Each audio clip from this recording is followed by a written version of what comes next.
تعالیٰ نے جس کی خاطر اس کائنات کو تخلیق فرمایا ان کا نام محمد مصطفیٰ صلی اللہ علیہ وآلہ وسلم، اور اس کا تذکرہ اللہ تعالیٰ نے قرآن پاک میں فرمایا. اللہ تعالیٰ نے فرمایا وَإِذَا أَخَذَ اللَّهُ مِيثَاقَ النَّبِيِّينَ، اے یا رسول اللہ صلی اللہ علیہ وسلم آپ یاد فرمائیے جب ہم نے نبیوں سے میثاق لیا، یعنی جب ہم نے نبیوں سے عہد لیا، وعدہ لیا. تو یہ ظاہری بات ہے کہ یہ وعدہ اللہ تعالیٰ نے اس دنیا میں تو نہیں لیا، جی، بلکہ یہ وعدہ اللہ تعالیٰ نے عالم ارواح میں لیا. ساری روحوں کو جمع فرمایا، 1,24,000 کم و بیش جو ہے وہ نبیوں کی روحیں وہاں موجود تھیں، اور اللہ تعالیٰ نے ان سے کلام فرمایا اور کہا یا رسول اللہ صلی اللہ علیہ وسلم آپ اس کو یاد فرمائیے. قرآن پاک میں ہے کہ جب ہم نے نبیوں سے میثاق لیا، معاہدہ کس بات کا لیا؟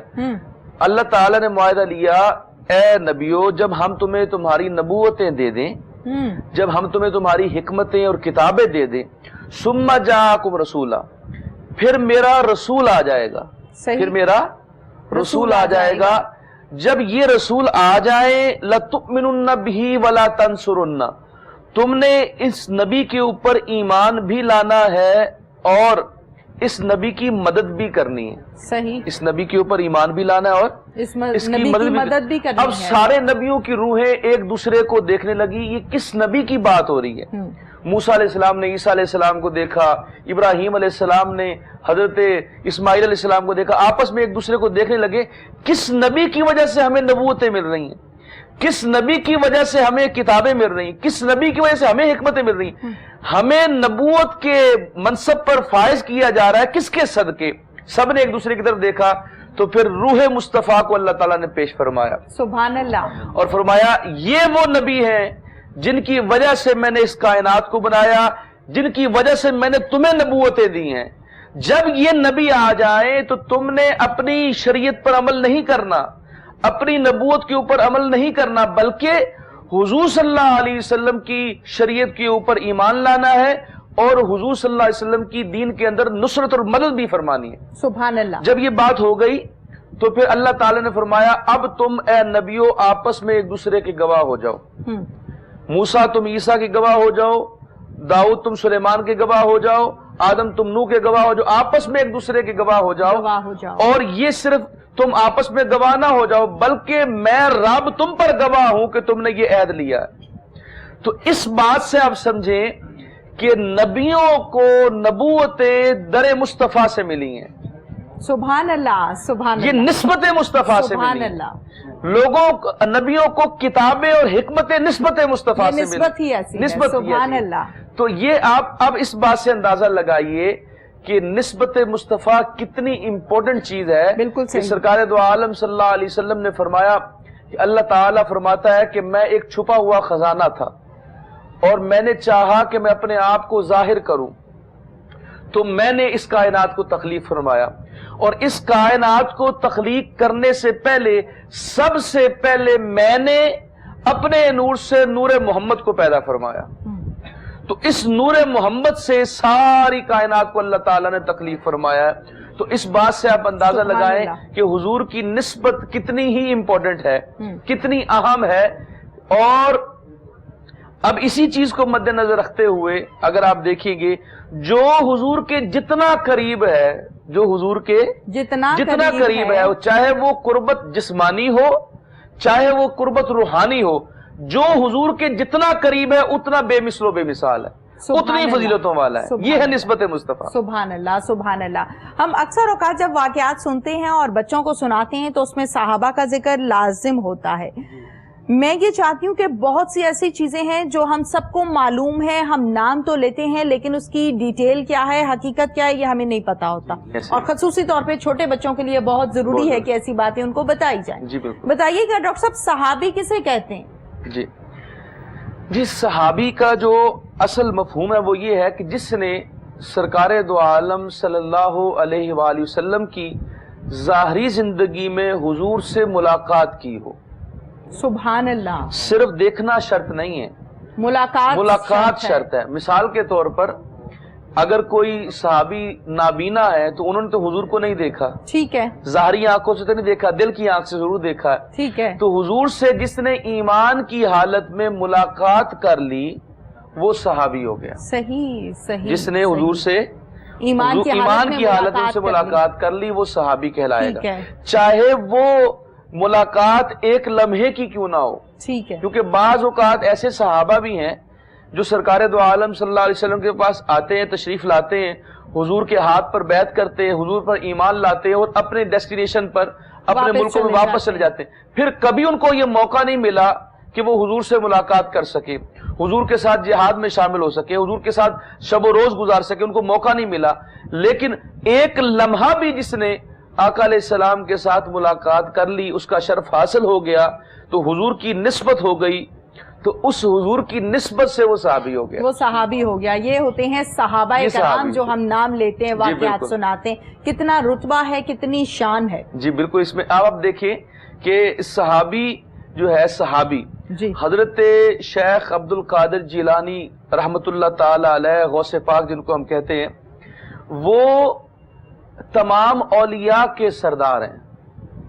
آپ فرماتے ہیں ہر ولی کی گردن پر میرا قدم ہے، یہ شان ہے حضرت غوث اعظم رضی اللہ تعالیٰ عنہ کی، لیکن وہ فرماتے ہیں کہ اللہ کا ولی جتنا مرضی بلند ہو جائے، وہ قطب ہو جائے، ابدال ہو جائے، کلندر ہو جائے، اس کو کوئی بھی ولایت کا منصب مل جائے، وہ ایک ادنا صحابی جس نے ایک لمحہ بھی حضور سے ملاقات کر لی ایمان کی حالت میں، اس کے نیچے جو سواری ہے اللہ کا ولی، اس کے سواری کے نیچے آنے والی جو مٹی ہے، گرد راہ ہے، اس کا مقابلہ نہیں کر سکتا۔ یہ شان ہے صحابی کی، اللہ، یہ شان ہے صحابی کی، ولی جتنا مرضی بلند ہو جائے وہ صحابی رسول کے جانور کے آنے والی مٹی کا مقابلہ نہیں کر سکتی، یہ غوث پاک کا فرمان ہے سبحان اللہ، جو اولیاء کے سردار ہے۔ بالکل تو اب آپ اس بات سے اندازہ لگائیں کہ صحابی کی کتنی شان ہے، کتنی شان ہے، اور یہ شان کس لیے ہے کہ انہوں نے حضور کی ظاہری حیات میں حضور سے ملاقات کی ہے اور ایمان کی حالت میں ملاقات ہے، چاہے وہ مختصر ہی کیوں نہ مختصر۔ بالکل ٹھیک ہے۔ ولی کے حوالے سے بتائیے گا، ولی کسے کہتے ہیں؟ جی ولی، دیکھیں ولی کا تو جو اصل جو لغوی معنی ہے نا، جو ڈکشنری معنی ہے وہ تو ہے دوست کے، لیکن ولی اللہ جس کو ہم ولی اللہ کہتے ہیں اس کا مراد یہ کہ وہ اللہ کے دوست ہیں، جی اللہ کے دوست ہیں، جو اللہ کا قرب حاصل کر لیتا ہے، جو اللہ کے قریب ہو جاتا ہے، یعنی ایسا شخص جو اپنی سفلی مقاصد کو چھوڑ کر، اپنی نفسانی خواہشات کو چھوڑ کر اللہ کے ہاں اپنی خواہشات کو سرنڈر کر دیتا ہے اور اللہ کی رضا میں خوش رہتا ہے، اس شخص کو اللہ کا ولی کہتے ہیں۔ اور جو اللہ کا ولی ہو جاتا ہے تو اللہ تعالیٰ فرماتا ہے الا ان اولیاء اللہ لا خوف علیہم ولا هم يحزنون، جو اللہ کے ولی ہیں ان کو نہ کوئی خوف ہے نہ حزن ہے، نہ کوئی خوف ہے نہ حزن ہے۔ اب دو باتیں فرمائی ہیں اللہ نے، اللہ کے ولی کو نہ تو خوف ہے اور نہ حزن ہے۔ خوف ہوتا ہے اپنی ذات کے لیے، خوف کس لیے ہوتا ہے؟ اپنی ذات کے لیے ڈرنا کہ مجھے کوئی نقصان نہ ہو جائے، مجھے کوئی فرق نہ پڑ جائے، جو اپنے آپ کو جو اس کو تھریٹ ہوتی ہے اس کو خوف کہتے ہیں۔ اگر یہ تھریٹ کسی اور کے لیے ہو، جو اس کے ساتھ متعلقین لوگ ہیں ان کے بارے میں سوچتا ہو کہ یار میرے دوست کو نقصان نہ ہو جائے، میرے بھائی کو نقصان نہ ہو جائے، میرے فلاں رشتہ دار کو نقصان نہ ہو جائے، اس کو حزن کہتے ہیں، اس کو حزن کہتے ہیں۔ اللہ فرماتا ہے کہ اللہ کے ولی وہ ہیں جن کو نہ خوف ہے اور نہ حزن ہے، مطلب یہ ہے نہ تو ان کو اپنی ذات سے کوئی خوف ہے، نہ وہ دنیا میں کبھی ناکام ہوں گے، نہ آخرت میں ناکام ہوں گے۔ اور جو اللہ کے ولیوں سے نسبت جوڑ لیتا ہے تو اللہ کے ولی کیونکہ ان کے بارے میں حزن رکھتے ہوں گے کہ اللہ ان کو کچھ نہ نقصان نہ ہو جائے، تو اللہ تعالیٰ اپنے ولیوں کو تسلی دے رہا ہے، اے میرے بندو تمہیں بھی کوئی خوف نہیں، اور جو تمہارے ساتھ جڑ جائیں گے لوگ ان کو بھی کوئی خوف نہیں۔ یعنی یہ ہے ولی کا مرتبہ، یہ ولی کا مرتبہ ہے، جڑے لوگوں کا مرتبہ ہے۔ تو پھر صحابی رسول کا اور اہل بیت کا کیا مقام ہوگا، یہ سوچ لیجئے۔ بالکل صحیح، سبحان اللہ سبحان اللہ۔ بتائیے گا ڈاکٹر صاحب، جیسے کہ ہم نسبت مصطفیٰ صلی اللہ علیہ وآلہ وسلم کے حوالے سے آج کے پروگرام میں ڈیٹیل کے ساتھ بات کریں گے، اہل بیت کے حوالے سے ہمارے ناظرین کو بتائیے کہ اہل بیت کسے کہتے ہیں؟ جی سب سے پہلے میں اہل بیت کے کوشچنز پہ آنے سے پہلے میں ذرا آپ کو یہ بتانا چاہتا ہوں کہ جس طرح میں نے اپنے ابتدائیہ میں بات کی ہے کہ انبیاء کو نبوتیں اور کتابیں وہ نسبت مصطفیٰ سے ملی ہیں، ٹھیک ہے؟ تو بات کہنے کا مقصد یہ ہے کہ صحابی وہ ہو گیا جس نے حضور سے ملاقات کر لی ایمان کی حالت میں۔ بالکل صحیح۔ اب جتنے بھی رشتے ہیں، یا یوں سمجھ لیجئے جتنے بھی عظمتیں اور رفعتیں ہیں، جتنی بھی بلندیاں ہیں، اور اللہ کے ہاں جن کے جتنے بھی مقام ہیں، جی، کوئی اللہ کا ولی ہے، کوئی تابعی ہے، کوئی تبع تابعین میں سے ہے، کوئی علماء میں سے ہے، کوئی صحابہ میں سے ہے، کوئی اہل بیت میں سے ہے، کوئی نبی ہے، ان کی ساروں کی جو نسبتیں اور جو ان کی عظمتیں ہیں وہ سرکار دو عالم صلی اللہ علیہ وسلم سے پھوٹتی ہیں۔ صحیح۔ یعنی سرچشمہ فضیلت جو ہے، منبع رشد و ہدایت جو ہے، اس کا نام ذات مصطفیٰ صلی اللہ علیہ وسلم۔ سبحان اللہ۔ تو اگر ہم اپنے دلوں میں یہ بات موجزن کر لیں، جی، اس بات کو کے اندر ہم پابند ہو جائیں کہ ہر نسبت اور ہر عظمت در مصطفیٰ سے ملتی ہے، تو پھر ہمیں صحابی کو سمجھنے میں بھی آسانی ہوگی، اہل بیت کو سمجھنے میں بھی آسانی ہوگی، اللہ کے ولی کو سمجھنے میں بھی آسانی ہوگی، اور یہ جو تفرقہ بازی ہے اس میں بھی کمی آ جائے گی۔ اب آپ اس کوشچن پہ آ جائیں، میں نے آپ کو بات سمجھا دی ہے کہ ہر نسبت، ہر رشتہ، ہر عظمت، ہر رفعت، ہر بلندی، ہر ڈگنیٹی، ہر چیز کی جو عظمت ہے وہ سرکار دو عالم صلی اللہ علیہ وسلم کے ساتھ نسبت کی وجہ سے۔ بالکل صحیح، بالکل اس بات پہ کلیئر ہو جائے، یہ بات میں سمجھانا چاہ رہا تھا کہ ہر عظمت جو ہے وہ حضور صلی اللہ علیہ وسلم کے ساتھ تعلق جوڑنے سے ہے۔ اب دیکھیں اہل بیت، اہل بیت سے مراد کون لوگ ہیں اس کو سمجھ لیجئے۔ اہل بیت کہتے ہیں، ویسے تو اس کا لغوی معنی ہوا جو سمجھ بھی آتا ہے، اس کو کہتے ہیں گھر والے، ٹھیک ہے؟ گھر، بیت کہتے ہیں گھر کو، تو اہل کہتے ہیں جو گھر کا اہل ہو، گھر میں رہتا ہو، گھر کا نمائندہ ہو، تو اہل بیت ہوئے گھر والے، اہل بیت ہوئے گھر والے۔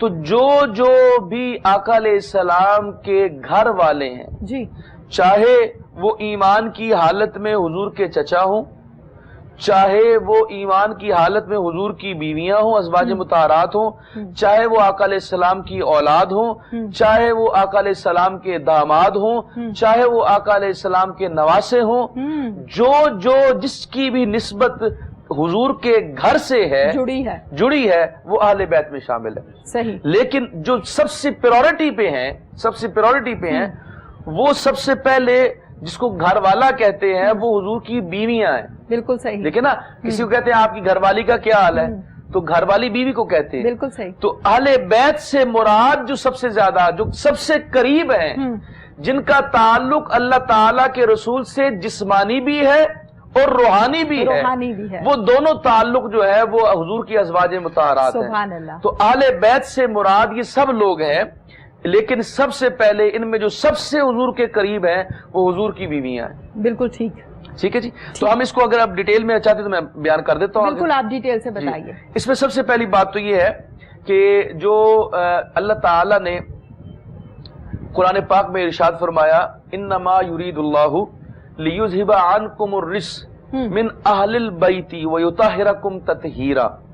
اللہ تعالی نے یہاں پہ فرمایا بے شک اللہ تعالیٰ ارادہ رکھتا ہے، اللہ تو چاہتا ہے، کلمہ حسر ہے، اللہ تعالیٰ اس کو بطور شرطیہ بیان فرما رہا ہے کہ اللہ تو یہ چاہتا ہے، یعنی اللہ کی تو یہ مرضی ہے، انما یرید اللہ، یرید کہتے ہیں مرضی کو، اللہ کے چاہنے کو، یرید اللہ لیذھب عنکم الرجس، کہ اللہ تعالیٰ لے جائے ہر قسم کی رجس کو، ہر قسم کی ناپاکی کو، ہر قسم کی پلیتی کو، ہر قسم کی برائی کو لے جائے دور، کس سے؟ من اہل البیت، اہل بیت، اللہ کے گھر والوں، اللہ کے رسول کے گھر والوں سے ہر قسم کی ناپاکی کو دور کر لے، وَيُطَّهِرَكُمْ تَطْهِيرًا، اور ایسے پاک کر دے جیسے پاک کرنے کا حق ہوتا ہے۔ ٹھیک ہے؟ صحیح۔ اب اس میں سارے اہل بیت شامل ہیں۔ ٹھیک۔ اب ذرا اس بات پہ غور کریں گے تو آپ حیران ہوں گے، سورہ احزاب کے اندر یہ آیت آئی، جب یہ رکوع شروع ہوا نا تو اس میں اللہ تعالیٰ نے یہ ارشاد فرمایا ہے ازواج مطہرات سے، صحیح، کہ کل یا رسول اللہ آپ فرما دیجئے کلی ازواج کا، اپنی ازواج سے یہ فرما دیں، ٹھیک ہے، اپنی ازواج سے یہ فرما دیں۔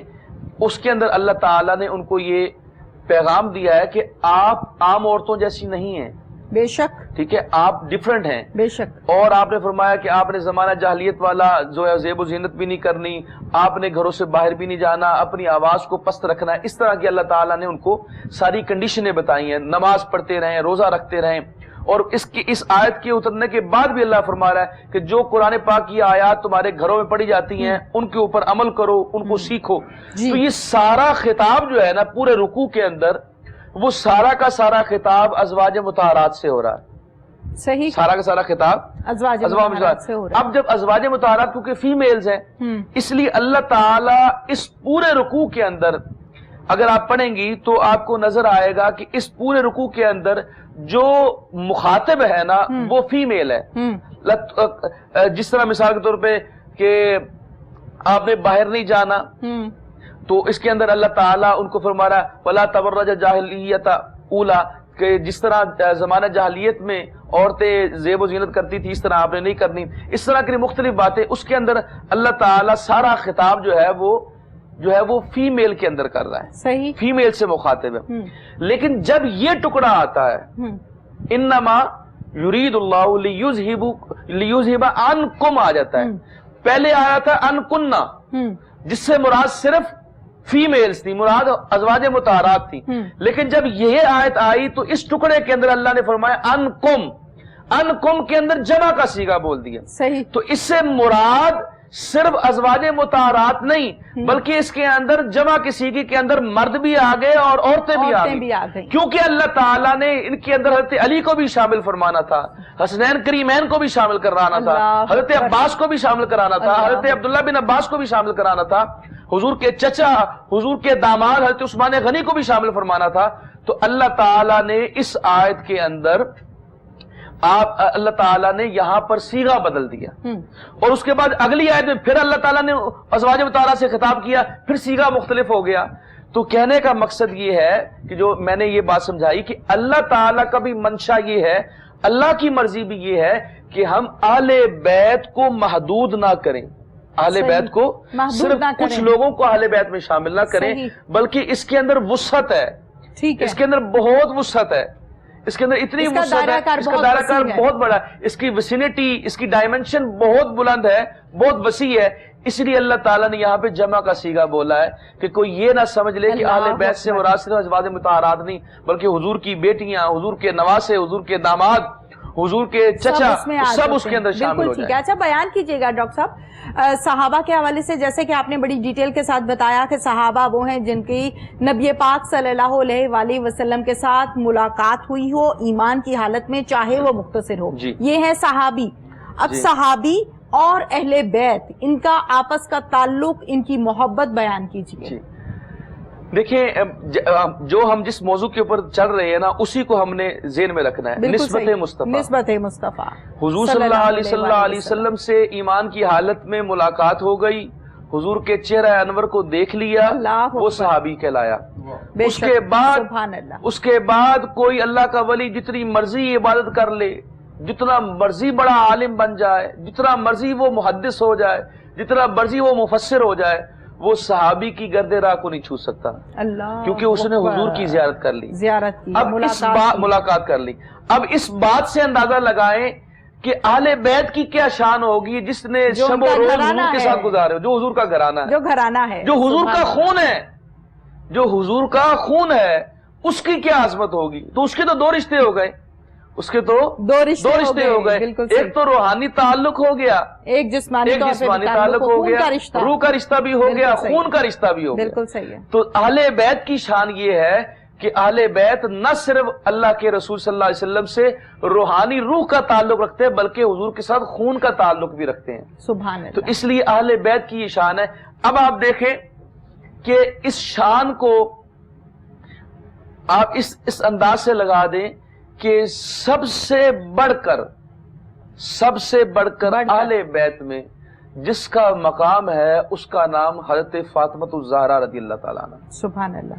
ذریت کے اعتبار، ذریت کہتے ہیں حضور کی نسل پاک میں سے. حضور صلی اللہ علیہ وسلم کی دیگر بیٹیاں بھی ہیں، حضور کی ازواج مطہرات بھی ہیں، ان کا اپنا اپنا مقام ہے، لیکن ذریت کے اعتبار سے، اولاد ہونے کے اعتبار سے جو سب سے بڑا مقام ہے وہ حضرت فاطمہ الزہرا رضی اللہ تعالیٰ عنہ کا ہے.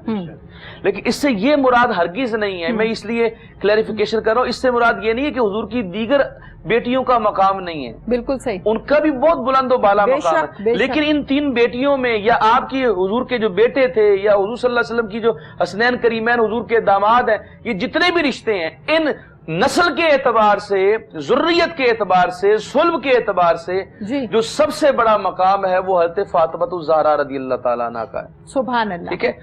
اور تمام کیونکہ کوئی اہل بیت ہے وہ بھی اہل بیت اس لیے شان والا ہے کہ اس نے ایمان کے ساتھ حضور کے ساتھ تعلق ہے اس کا. سبحان اللہ. اگر ایمان نہیں ہے تو پھر خون کا تعلق بھی اس کو فائدہ نہیں دے گا. شرط ایمان ہونا شرط ضروری ایمان ہے. مثال کے طور پہ نوح علیہ السلام کا بیٹا ہے تو اللہ تعالیٰ نے قرآن پاک میں فرمایا اے نوح یہ تیرا بیٹا ہی نہیں ہے، اے نوح یہ تیرا، اس کے لیے دعا مت کر، یہ تیرا بیٹا ہی نہیں ہے کیونکہ یہ ایمان والا نہیں ہے. ایمان نہیں ہے. اسی طرح آپ دیکھ لیں کہ جس کا نام لے کر اللہ تعالیٰ نے جس کا نام لے کر بد دعائیں فرمائی ہیں، اللہ وحدہ لا شریک نے خود بد دعا فرمائی، اس کا نام ابو لہب ہے.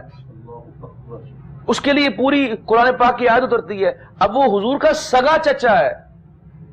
حضرت عبداللہ جو حضور کے والد ان کا بڑا بھائی ہے ابو لہب، اس کو ابو لہب اس لیے کہتے تھے، لہب کا معنی ہوتا ہے شعلہ، کیونکہ اس کے رخسار لال تھے اور وہ اتنا خوبصورت آدمی تھا کہ اس کے گالوں کے اندر سے وہ لالی ٹپکتی تھی ایسے جیسے شعلہ بھڑک رہا ہو، اس لیے اس کو ابو لہب کہتے تھے. لیکن وہ حضور کا گستاخ تھا. حضور صلی اللہ علیہ وسلم نے اس کو دعوت ایمان دی تو اس نے انکار کر دیا، بلکہ اس نے کہا اے محمد ایسے ہاتھ آگے کر کے کہ تو نے اس کام کے لیے ہمیں یہاں بلایا ہے، قریش کو اس لیے جمع کی ہے. تو جب اس نے اس طرح حضور کی طرف اشارہ فرمایا، اللہ کو یہ بات اتنی ناپسند فرمائی، اللہ نے فرمایا اے ابو لہب تیرے ہاتھ ٹوٹ جائیں. جن ہاتھوں سے تو حضور کی طرف بڑھا رہا تھا ان ہاتھوں کو اشارہ کر رہا تھا، یہ ہاتھ تیرے ٹوٹ جائیں. یہ اللہ کو اتنا غضبناک لگا اس کا یہ کام، اور اللہ تعالیٰ اتنا جلال میں آیا کہ آپ نے فرمایا ابو لہب تیرے ہاتھ ٹوٹ جائیں. وہ جہنمی ہے، حالانکہ حضور کے خاندان میں سے، ابو جہل حضور کے خاندان میں سے. یہ پھر آگے اہل بیت کی اقسام میں آ جائے گا. اہل بیت کی اقسام کو ہم ڈیٹیل کے ساتھ ڈاکٹر صاحب ڈسکس کریں گے. نعت ایک شامل کرتے ہیں.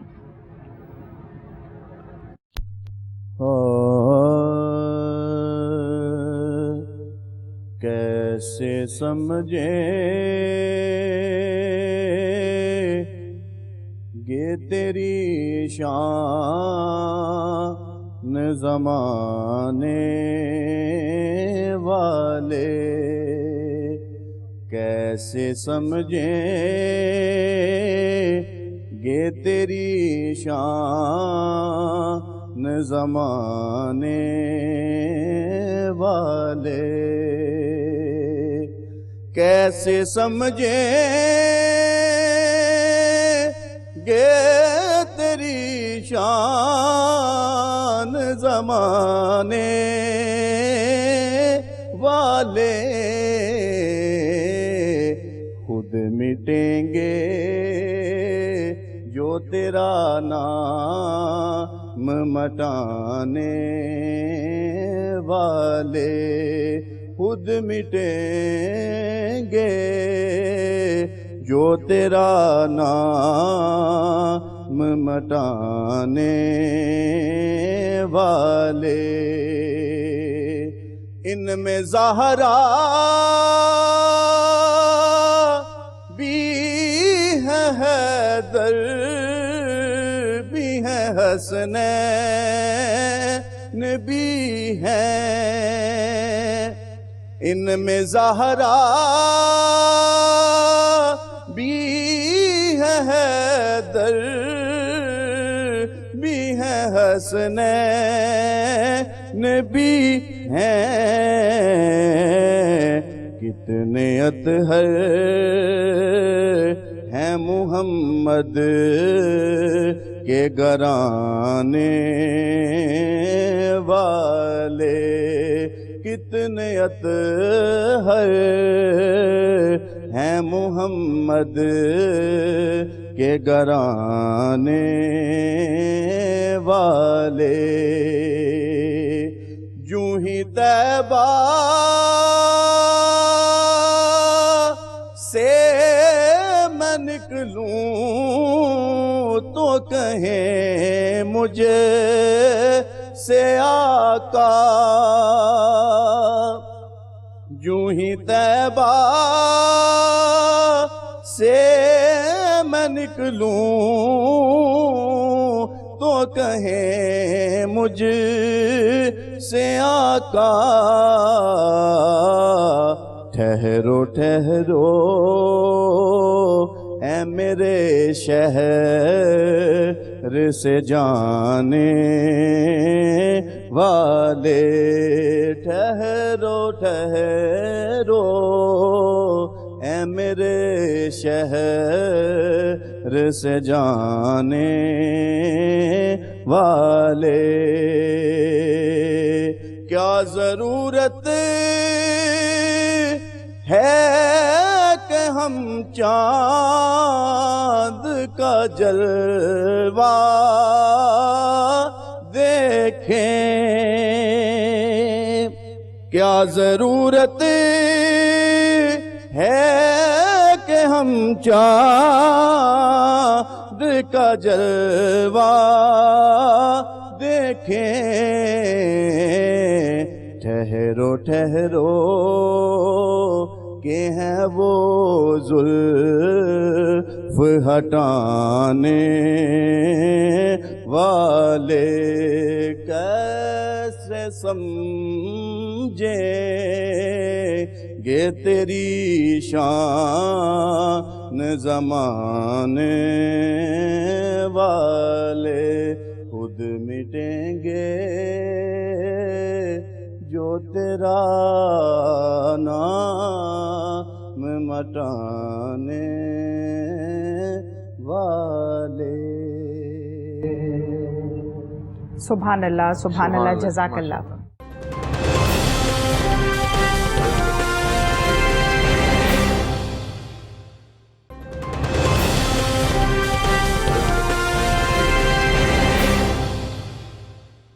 ڈاکٹر محمد وقاص جعفر صاحب، جیسے کہ ہم اہل بیت کے حوالے سے بات کر رہے تھے، میں یہ چاہتی ہوں کہ ناظرین کو بتایا جائے کہ اہل بیت کی کتنی اقسام ہیں اور کون کون اس میں شامل ہیں۔ جی، جو علماء اس کیٹیگری کو کیٹیگرائز کرتے ہیں وہ تین اقسام ہیں۔ تین اقسام ہیں۔ ایک تو ہے جو خود سے بذات خود اہل بیت ہے، جو خود اہل بیت میں شامل ہے۔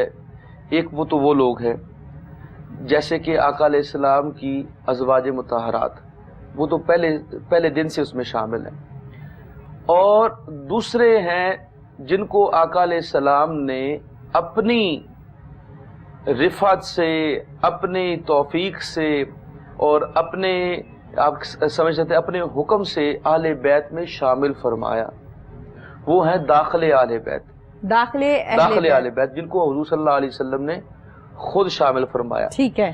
اور تیسرے ہیں جو خارج داخل اہل بیت ہیں، جو آقا علیہ السلام سے خونی تعلق تو نہیں رکھتے، لیکن حضور صلی اللہ علیہ وسلم نے ان کو بھی اپنے دامن کرم کے صدقے سے ان کو اہل بیت میں شامل فرمایا۔ صحیح۔ تو جو پہلی کیٹیگری ہے اس کے اندر آپ دیکھ لیجئے، ایک تو آتے ہیں آقا علیہ السلام کی ازواج مطہرات، اور اس کے ساتھ ساتھ اس میں شامل ہوتے ہیں حضور صلی اللہ علیہ وسلم کے چچا جو ایمان کی حالت میں اس دنیا سے گئے، جن کے حضرت عبداللہ بن عباس رضی اللہ تعالیٰ عنہ کے والد حضرت عباس رضی اللہ تعالیٰ عنہ، یہ وہ ذات ہے جو خود خونی طور پہ آقا علیہ السلام کے ساتھ اہل بیت میں شامل ہیں۔ اس کے بعد دوسرے نمبر پر جو آقا علیہ السلام کی بیٹیاں، حضور صلی اللہ علیہ وسلم کے بیٹے، یہ سب وہ ہیں جو آٹومیٹیکلی جو اہل بیت ہوتے ہیں، جنون، جن کو اہل بیت کہتے ہیں، اور کسی کے بھی ہوں، آپ کسی بھی شخص کو لے لیں تو اس کے اہل بیت میں اس کی بیوی، اس کے بچے شامل ہوں گے، تو یہ تو وہ ہو گیا۔ ایک کیٹیگری وہ ہے جس کو سرکار دو عالم صلی اللہ علیہ وسلم نے داخل فرمایا اہل بیت میں، اور ہر قسم کے ابہام کو دور فرما دیا۔ وہ یہ ہے کہ جس طرح آپ یہ جانتی ہیں کہ وراثت کے اندر بیٹا وارث ہوتا ہے، بالکل، بیٹی وارث ہوتی ہے، بالکل، لیکن داماد وارث نہیں ہوتا۔ نہیں ہوتا ہے؟ نہیں ہوتا۔ کیا جائیداد میں داماد کو حصہ ملتا ہے؟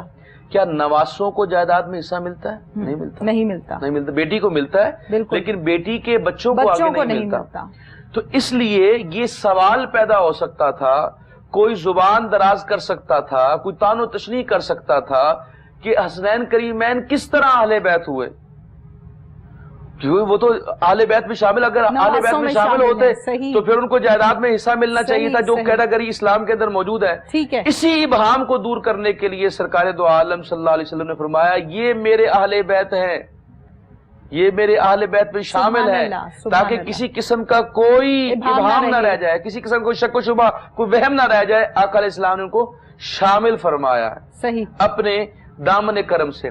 اب یہ ہو گیا جن کا خونی تعلق تو نہیں ہے، لیکن حضور صلی اللہ علیہ وسلم نے اپنے کرم سے، کیونکہ حضور صلی اللہ علیہ وسلم کو اللہ تعالی نے ٹائٹل دیا ہے وَمَا أَرْسَلْنَاكَ إِلَّا رَحْمَةً لِّلْعَالَمِينَ، سرکار دو عالم صلی اللہ علیہ وسلم پوری کائنات کے لیے رحمت بنا کر بھیجے گئے ہیں، اور اللہ تعالیٰ نے فرمایا یا رسول اللہ صلی اللہ علیہ وسلم آپ پوری دنیا کے لیے رسول بنا کر بھیجے گئے ہیں۔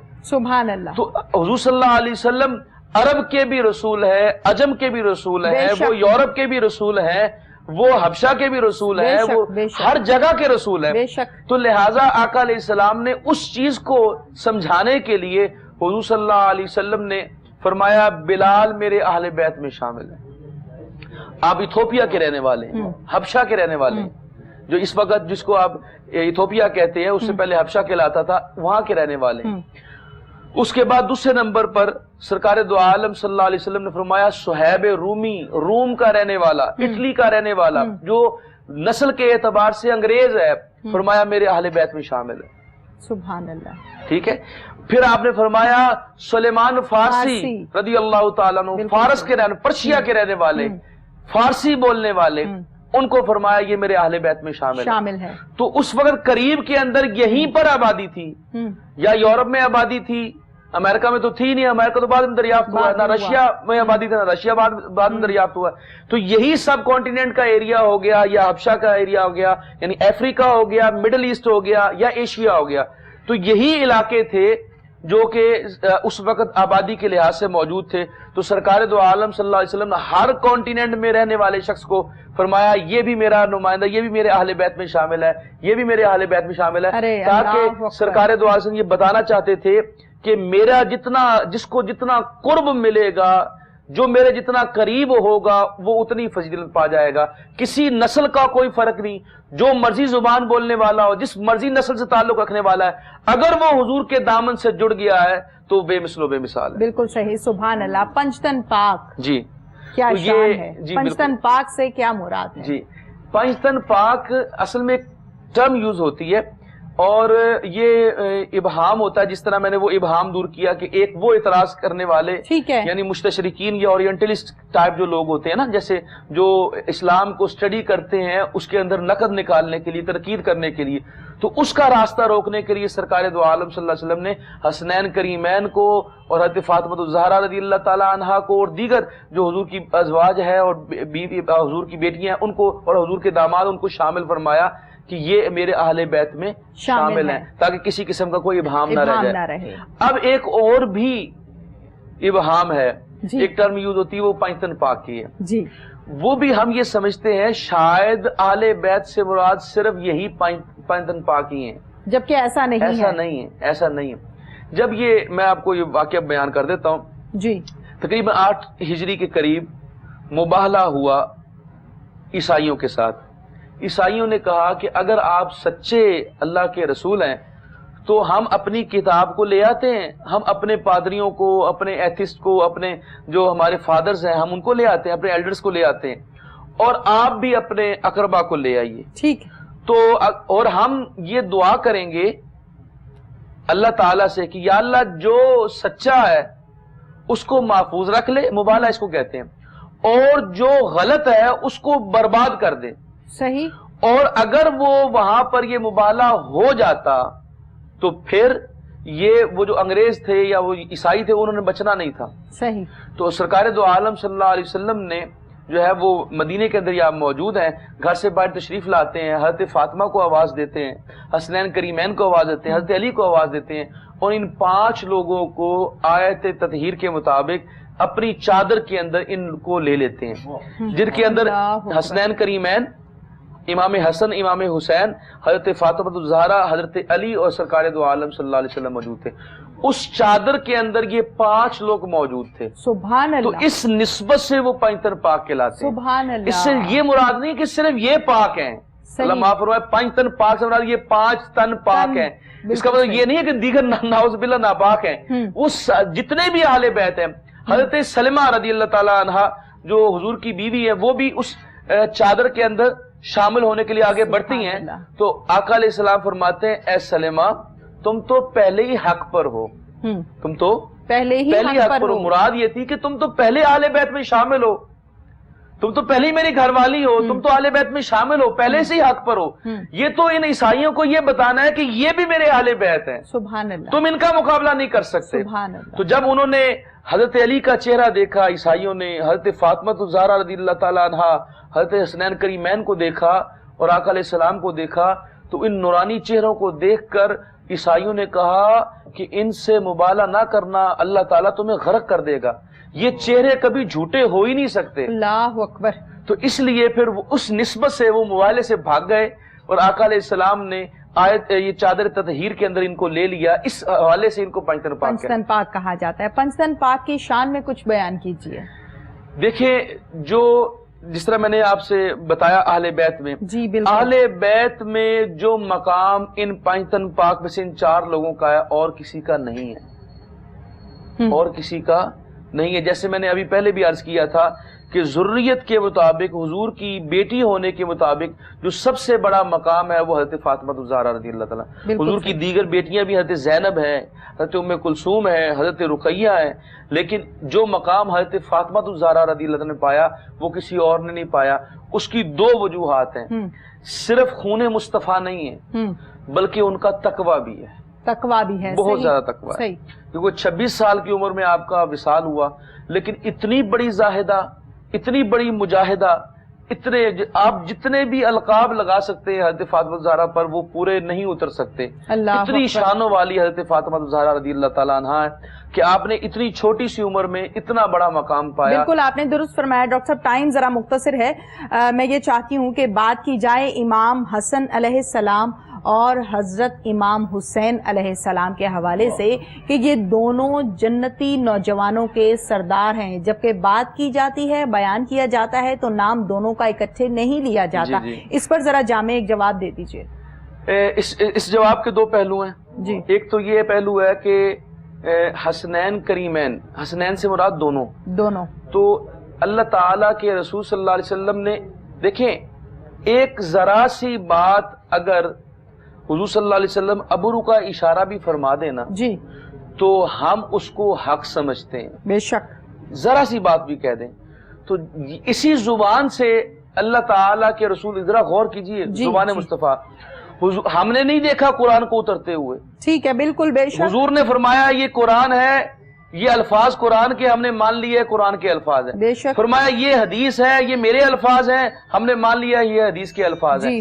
اب اس کے اندر آپ یہ اندازہ لگائیے کہ حسنین کریمین کے بارے میں حضور صلی اللہ علیہ وسلم نے فرمایا الحسن والحسین سیدہ شباب اہل الجنہ.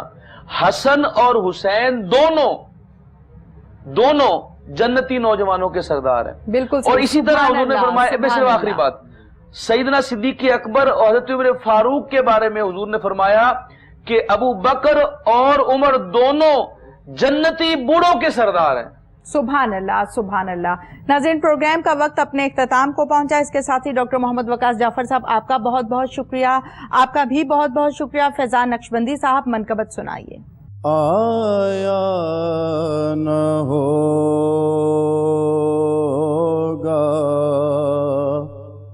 اس طرح حسن و شباب ریت پر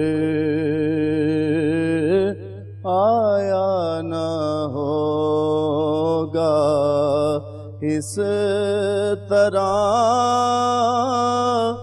حسن و شباب ریت پر گلشن فاطمہ کے تھے سارے گلاب ریت پر، گلشن فاطمہ کے تھے سارے گلاب ریت پر، پیاسا حسین کو کہوں اتنا تو بے ادب نہیں،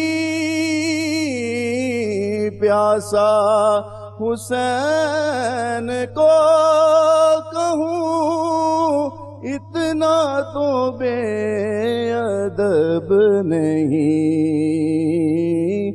لمس لبے حسین کو